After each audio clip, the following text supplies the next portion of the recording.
过去1个星期，我想是一个非常，哇，这是发生事情太多了，对吧？你睡得还好吗？现在睡觉之前就要先想一想明天会发生什么事，那么睡醒之后要赶快看一下报告。就是说这个0到2%还没有考虑最糟糕的情况，是这样吗？对，还没有考虑到最糟糕的情况，世界的局势继续恶化下去呢，我看除了新加坡以外，其他的经济体也会受到严重的影响。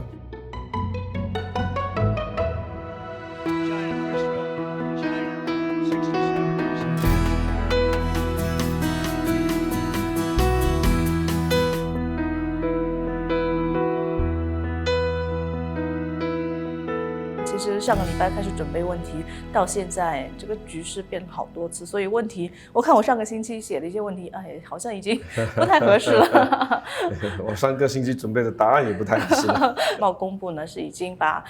今年全年的增长下调到0到2%。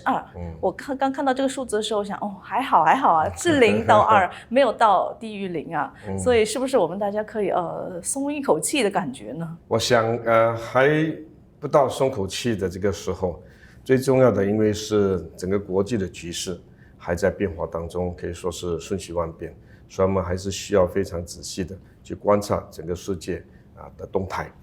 因为这个关税的实施的话呢，就会使到成本增加，因为价格高了，买的人的兴趣也就降低了。那么如果需求降低的话呢，生产也会随之降低，那么整个经济的活动就开始缓慢下来，那就会带动另一轮的经济的缓慢。那么到底最后我们今年会不会发生这个经济衰退的现象呢？现在还很难说。就是说这个0到2%还没有考虑最糟糕的情况，是这样吗？对，还没有考虑到最糟糕的情况，世界的局势继续恶化下去呢，我看除了新加坡以外，其他的经济体也会受到严重的影响。那我想请问一下，就是政府之前也是说要和美国进行对话，那请问最近这几天有没有和美国那边对接上，有没有谈到一些关于关税的进展？我们和美国之间的接洽其实是多层面的，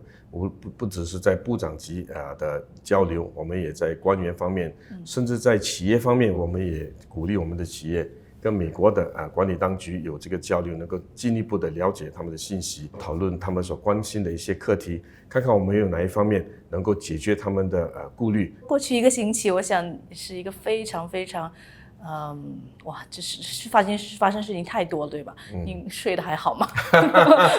现在睡觉之前就要先想一想明天会发生什么事，那么睡醒之后要赶快看一下报告，特别是欧美的国家有些什么举动，因为时差的关系，很多这些新的措施在美国、欧洲都是在我们睡觉的时候宣布的。如果半夜醒过来，有时候看了短信之后就再睡不着了，因为很多事情需要马上去处理，就要赶快记下来说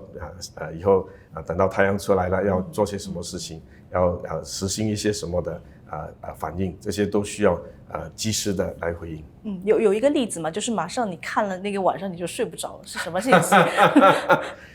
当然，当美国宣布说要实施这个10%的最低关税的时候，那个是对我们来讲是一个非常严重的一个措施，所以马上我就开始要想说我们要怎么样的去回应，要怎么样的去处理各样的事情。那么刚才其实您也说到了，我们和美国是多个层面一直在进行交流，那么已经很多国家去排队了嘛，去排队要见特朗普，那我们有拿号吗？因为这个谈商的过程呢，还是一个需要保密的，需要confidential， 就是说我们在谈商的过程当中呢，如果有结果的话当然我们能够跟大家分享就跟大家分享，因为谈判总是有一些敏感性。那我们有什么好朋友在那个特朗普政府吗？我们的朋友很多但是我们都跟这些朋友都在保持联系，希望能够多了解一下这个特朗普政府他们的看法。那我们想问一个比较轻松的问题，最近您和家人朋友一起谈关税多还是谈大选多？我和我的家人都是谈家事都是谈我们家里的事情之间的关系感情关税有时候也谈到，因为毕竟当我们看到突然之间有新的关税，那么国家跟国家之间有很多的这个紧张的张力两国之间两地之间地缘政治的关系，我们都会有感受，都会提出来谈一谈。那有些朋友也知道我在贸易工业部，也常常发短信给我说，跟我讲他们的看法。有时候我也把我收到的这些意见呢发给我的同僚们，那这样的话我们就能够做一个更加全面的一个决策。那最近也走访了不少的选民，感觉下来是怎样的？最近大家担心什么？我想大家都非常关心这个生活费的问题。在今年的财政预算里面，我们也提出了一些策略、一些政策来帮助我们的居民人民来应付他们生活费上的问题。对于第一次参选的候选人，还有今年第一次投票的选民，您心里有什么话想对他们说吗？我想对于我们的候选人，我还是一样的话，就是把你的注意力放在选民的身上，你照顾好他们，你关心他们你跟他们建立一个关系，这样的话他们就会